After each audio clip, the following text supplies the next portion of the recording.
So today I'm going to be finishing off my three-part mini-series that I started with the beginning and mid-level deductionists. Now I'm going to be doing the veteran-level deductionists. Tips that will help keep things from becoming mundane when it comes to deduction. I myself am victim to that mindset. I gave up deduction for a couple of years and I lost the skill entirely until I came back into it.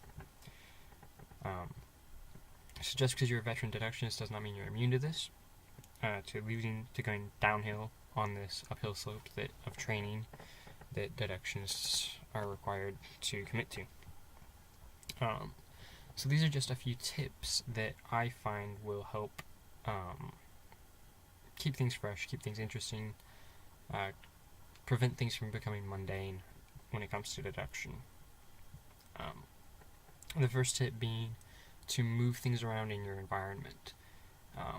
Doing this on a level close to your home, for example, if you move things around in your home or your room, it's going to keep things interesting. However, I am thinking in a more public situation. For example, at work, I move things around to where they would be slightly inconvenient. For example, there's a milk pitcher at work that we have, and I put it out, and I face the handle to the left because most people are right-hand dominant. And this will allow me to gauge when it's been used and how much it's been used, these sort of things, without even having to go see how much milk is in there left. And that's just one example. I move all kinds of things around at my work environment, and it allows me to gauge what kind of things have been moved, who uses what the most, those sort of things. It allows you to kind of see the world, see how the world moves. So that's a tip. It helps you to see things like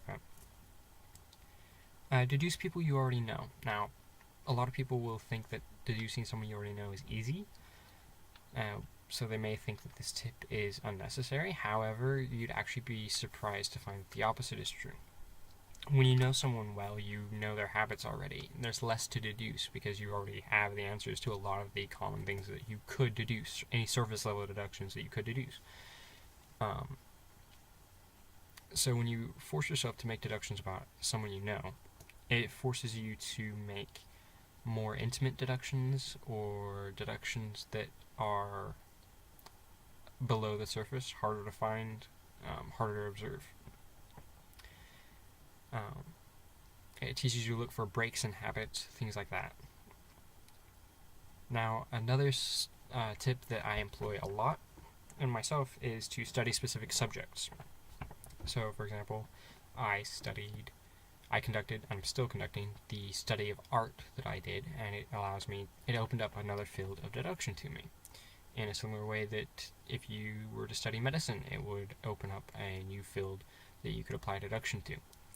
Or how Sherlock Holmes himself studied tobacco ash and was able to identify 243 different types of tobacco, I believe it was. I did a similar study with coffee, different coffees. I can identify the region of different coffees, figure out where they came from, and that sort of thing, based on smell or the look of the bean, these sort of things, in a very similar way that he does with tobacco ash. I'm also currently conducting that experiment about emotional and intuitive thinkers in deduction, and I'm getting a lot of data from that, thanks mostly to my viewing base. But it's also opening up another element to deduction for me that I can look into now.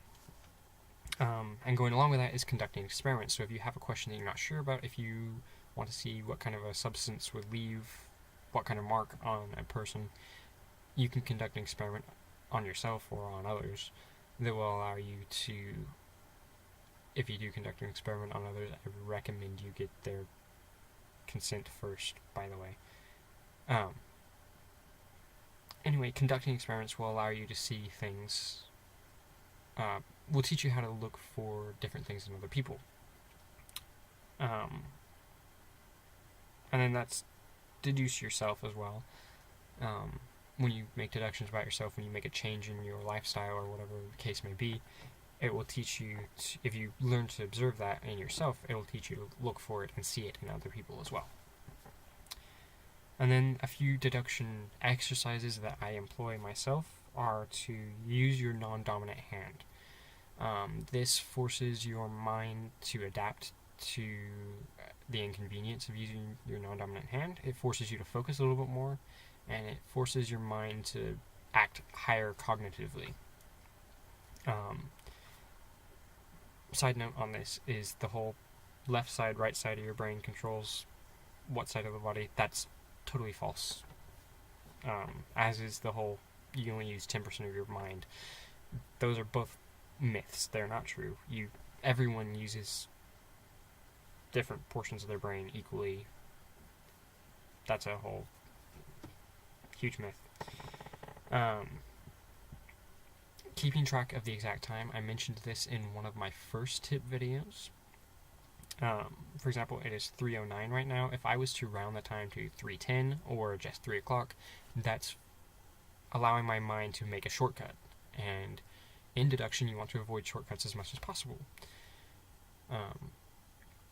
So, keeping track of the exact time teaches your mind not to make shortcuts like that, but it also opens up, you will be paying more attention to smaller details. You're going to be more aware of the time. I become hyper aware of the time, where I know what time it is just based on my internal clock. I don't even have to look at a watch or the sun or anything like that. I just know what time it is. Handicap yourself when making certain deductions. Now, I admit certain deductions don't make sense, but for example, if you were to make a deduction when you make deductions using, in general, you use all of your senses. You use taste, you use smell, you use hearing, you use your eyesight, you use touch. However, if you force yourself to hold back on a deduction, on using a certain element, or if you only use one of your senses to make a deduction, you're going to train your other senses to compensate, which will heighten your senses. I don't necessarily mean Daredevil level heightened, but I make deductions while blindfolded sometimes, or I make deductions on small objects without touching them. Now, there are some senses that you can't really turn off, like smell or hearing, to a degree. And sometimes I find it best not to use your tongue when making deduction in general. But when you handicap yourself like that, it can increase your awareness of certain deductions. That is it for the advanced level deduction tips that I had. Not to worry, I'm still going to continue the regular deduction tip series, and I've got more series coming, including Day in the Life of Deductionists. That, I was surprised you enjoyed that as much as you did.